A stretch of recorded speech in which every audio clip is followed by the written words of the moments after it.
When I was a kid, I'd lie on my back in a dark bedroom and knuckle my eyes to see the flashes of light. There was no actual light, of course, but by rubbing, I could create my own light and visions. It was like ripping the end from a roll of friction tape and making the sparks fly. Filmmaker Stan Brakhage thinks that we lose some of the vitality of seeing when we grow up. For instance, at the moment we learn to name colors, dozens of distinct shades simply turned into the categories of red, blue, and yellow. But Stan Brakhage takes his ideas about seeing a few steps further. Those wonderful images that we saw when we rubbed our eyes are interior vision. As Brakhage says, his films show us what thought looks like.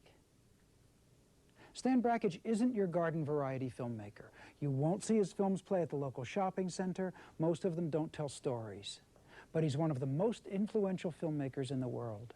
His films play at museums, art galleries, on college campuses, and at the best film festivals. Werner Herzog, the famous German director, has said that seeing Brakhage's films changed his life. Stan Brakhage's films are like poetry or music. It's a different game from the one played in Hollywood, and it's a beautiful and exciting game.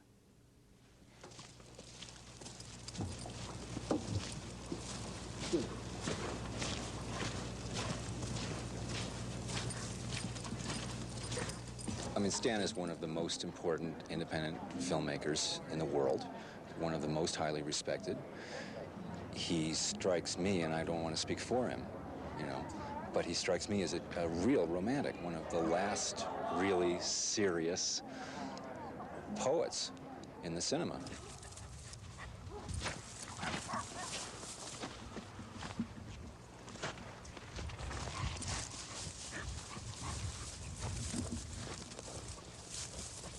Sometimes it seems like a Brakhage film goes by so fast that you don't really have time to react to it, and you have to see it again or close your eyes and replay it. It's that kind of film.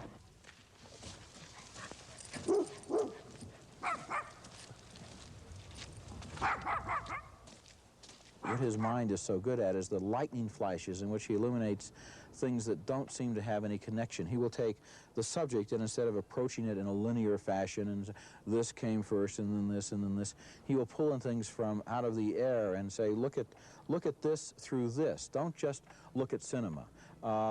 Imagine cinema as something that exists in a world that also includes Edgar Allan Poe, or sculpture, or painting. I'll tell you, it's something else to walk these dogs. See, in our terms, they're about 70. You know, they're in their 70s. And they feel the cold now. And we get snow up to here where, you know, they're going like this in the snow in order to they look just like they were swimming. They go up and down like this and through the snow to make any progress at all.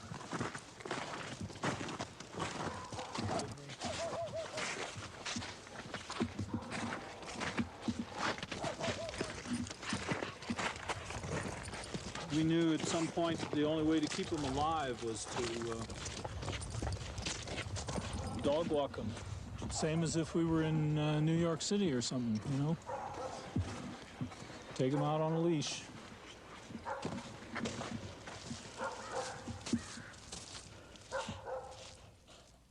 Imagine an eye unruled by man-made laws of perspective. An eye unprejudiced by compositional logic. An eye which does not respond to the name of everything, but which must know each object encountered in life through an adventure of perception. How many colors are there in a field of grass to the crawling baby unaware of green? How many rainbows can light create to the untutored eye? How aware of the variations in heat waves can that eye be?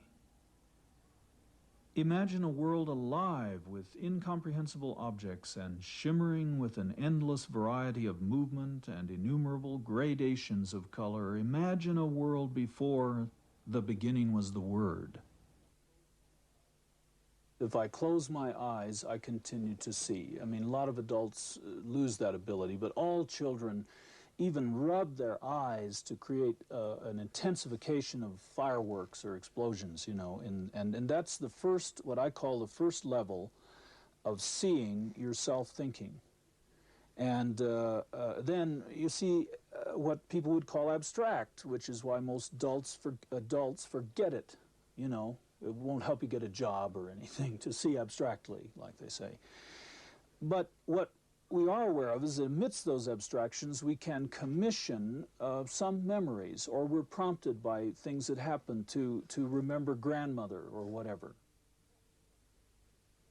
But what interests me more and seems very much neglected is the abstractions in themselves which carry the true mood that a person is having.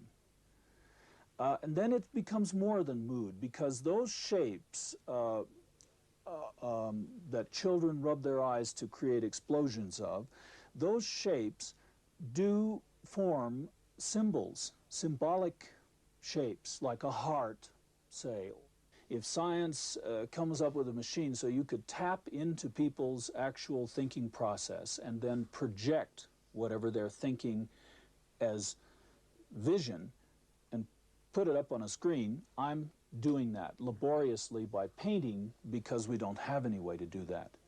But then I'm doing something else too. That would just be like automatic writing. I am also trying to shape an art.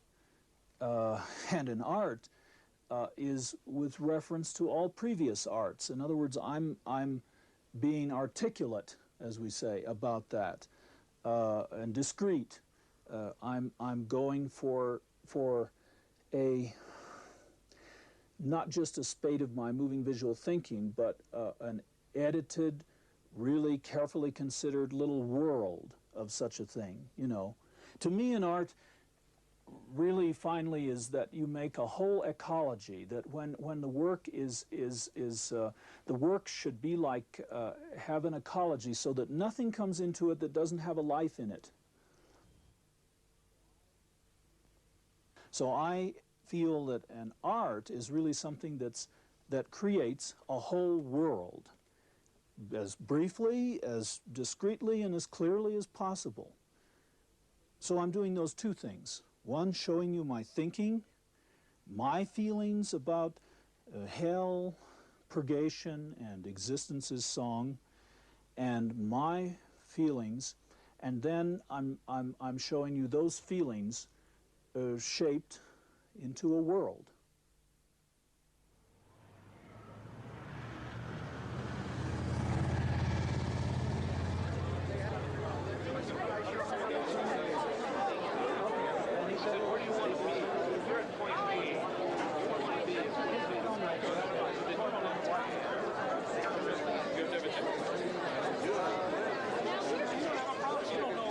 To a film festival is a little like being in fantasy land. It's like Disneyland, only it's somehow more authentic than Disneyland is. I always come to Telluride for the same reason. They constantly surprise me with interesting films that I didn't know about before, and interesting people I may not have known as much about as I should. I think one of the great things about Telluride is that you can set up a Stan Brakhage movie in 35 millimeter with a very intelligent audience watching it. You can say, this is 2 minutes of great film. Thank you, Bill. Thank you. Thank you. To make a long, shaggy filmmaker story short, 35 years ago, I was given an assignment in high school to compare Dante's Divine Comedy and Thomas Mann's The Magic Mountain. That I realized that all that involvement with Dante's Divine Comedy was paying off in some very strange form, a kind of purely hypnagogic, visual answer or entertainment of some of the themes, really the feelings of these three states of living: being in hell and getting out of it, which has always been my first impulse, hell's pit flexion; purgation, which is, as I take it, the normal soap opera condition of daily living; and a film dedicated to that sense, as Brancusi put it, one of those days I wouldn't trade for anything under heaven, or those moments that exemplify that. Existence is song. But these are the representations we have so far, and you have about the first 30, you have the complete hell's pit flexion, the first 30 seconds of purgation, the first 15 of Existence is Song. Thank you.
The first time I scratched my name was because I couldn't afford to have titles made.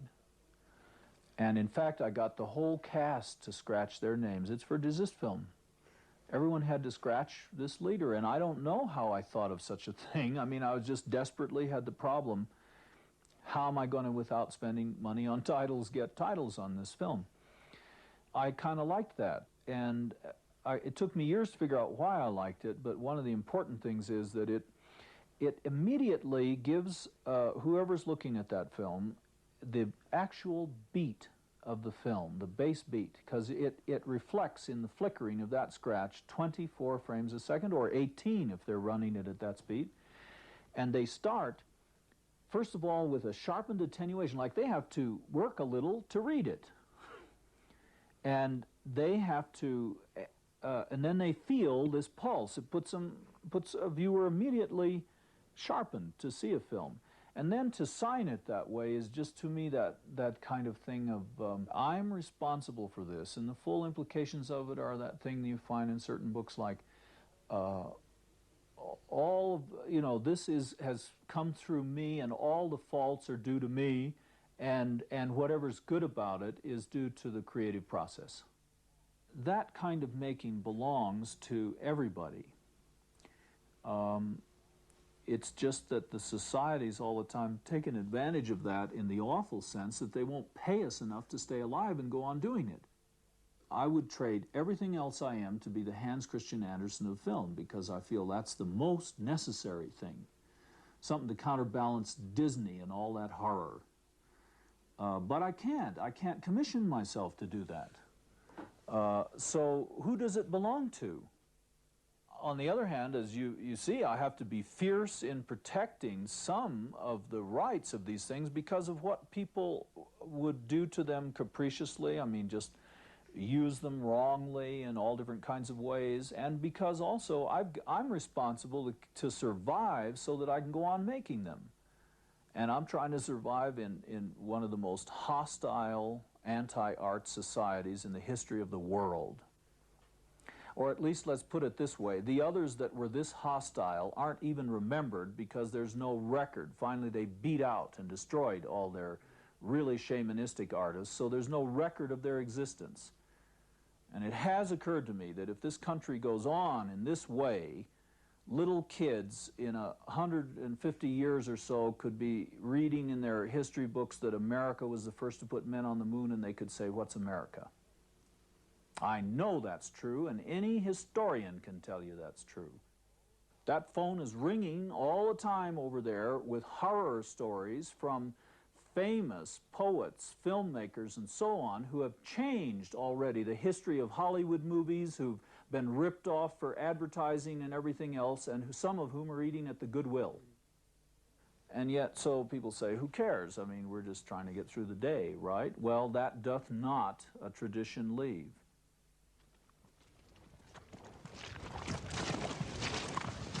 When we first moved here, we had cows ranging loose here. We had a bear, mountain lion. It's all gone, you know. Had some elk came through in a whole herd. I think that was about the third year. One night was amazing. This even I couldn't believe. We had buffalo. I heard this bumping against the front door, against the house anyway, and I came out. Here were like 13 or 14 buffalo. Now that is something. This was late at night, full moon night, and these big, huge buffalo standing there. And so I followed them quite a ways down the road, and I woke up the old guy that lived there. He was in his 90s, and he came out, and we stood. He came out in his long nightgown, you know. We stood there. Come on, boys. And then Jane was coming back from town and drove up, and it was one of the most magic moments in the world. Turned out these buffalo had been shipped up here, I don't know, for some tourist purpose or other, and they escaped, and they were ranging free over this. We often had cows like that coming up, and all that's left are the coyotes, because people have come in, driven, you know, made more and more noise, and shot and killed a lot of them. All the buffalo were shot because people couldn't figure out how to herd them together and get them back, so they just shot them. We're tied to all these things, you know. It isn't going to take a nuclear war to destroy human life on Earth. I mean, you just break down all these chains sufficiently, and we're done for you. Like they're cutting down the Amazon basin trees now, you know, and that they won't come back, you know. You can't really hope to raise them up again. And they're supplying a lot of the world's oxygen. People don't think about that. They get trapped in some stupid myth or other, or just simple greed. I'm not a painter. I mean, I know my limitations, but I painted on film for many, many years, and yet I'm not a painter because I'm not trained. I have not the ability. But what I can do is garden the growth of an image making itself. I mean, I'll do whatever it is that I need as I see an image start forming in the direction of something that's true to what I see in my mind's eye. And then I garden that. I may have prepared the garden already by putting down some Vaseline so that nothing will happen. You know, the Vaseline will protect whatever's underneath. Or I may have prepared it by putting some of this on and letting it dry completely over certain images I want to keep before I make my puddle. But at some point, I have this puddle of active colors, chemicals, shaping itself. Then I come in with the fingers like a pianist, you might say. I felt that my childhood piano music training was finally being used to come in to make sure that this dries as I want it. And sometimes things get very black indeed. Very, very dark indeed, because of not just mood, but because something begins failing in the original image. So I begin adding dark colors to obliterate things all the time that it's drying. This says something about the process. Like, this frame is still going to be going on down here.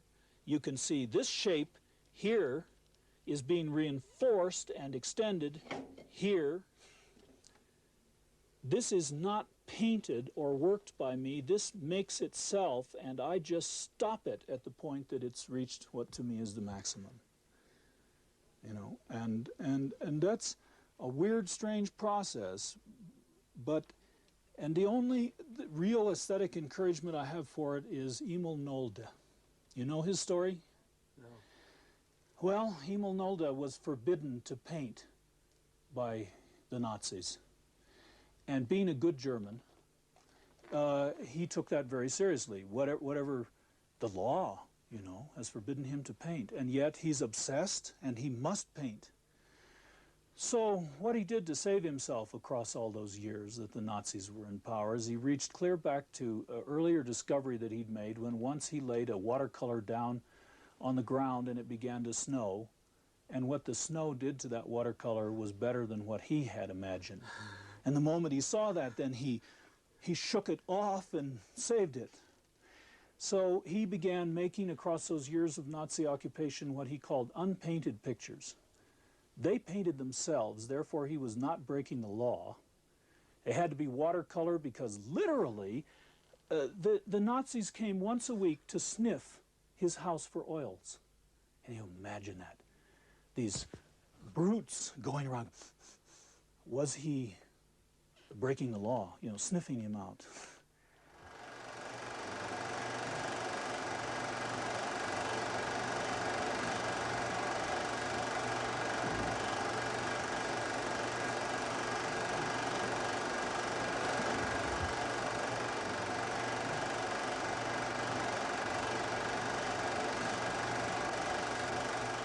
Now, I mean, you can actually tap your feet to this. It's not a fast rhythm like in music. It's very, very slow. It's like music, early music, like Ambrosian chant or something like that, or even earlier than that. Let me throw my own shadow in here. As you watch me just trying to be unself-consciously just talking to you as I am, be watching what the difference is with this out-of-focus figure of Chaplin in the background. I mean, this is a highly, highly developed rhythmic art.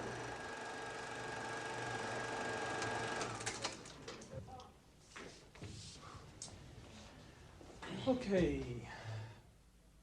Education is, to me, among many other things in the society, like a salmon run. For some people, it must be done. It is the best route. But they are beating their way upstream. I mean, all the same, let's persist. I'm not afraid to be embarrassed like Chaplin was all his life, afraid to be embarrassed, and amassed so much power that no one could finally ever embarrass him. Certainly not when he's fled. It is the most decent way I've found to make a living where I can represent what I believe in. But I do know the price that's paid. This character, the triumph of all these comedians in film, the epitome of them, was the major force for the diminishment of our image of human being in the 20th century. Because it's a cartoon of the god and of a godhead, so to speak, and it is the god of panic and destruction and chaos, and it is the main symbol I will see if the world goes up in an atomic explosion. I will see. What I really could teach of filmmaking is the creative process, but in order to do that, I would have to be able to select the students. Then I'd have to begin teaching them things that I think would not be acceptable in the educational situation. First of all, I would teach them how to get out of a trance state. then the safety factor, so they don't go into a trance to be creative and then flip out and go nuts or something. This one was a breeze. Then I would teach them how to get into it deeper and deeper. And this would be dangerous things that it's almost, but if the society cared about the arts, I never did think it would be more dangerous than football or maybe chemistry class, but the society accepts the risk of chemistry class, that someone might get hurt and blown up or whatever, or football, heaven knows, with all the obvious injuries. But the society doesn't have that sense of the creative process. And I would have to teach it as what it is, the oldest disciplining that we have any record of in human endeavor.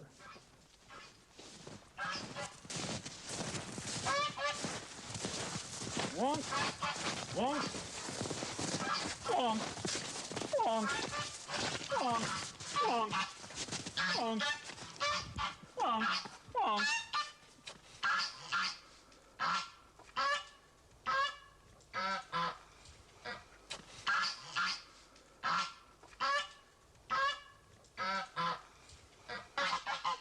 Hey, Quanti.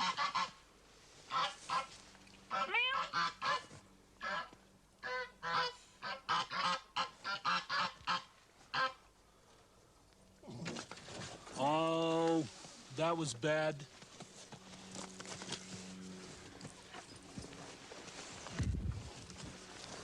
Shame on you. You're really showing off, aren't you?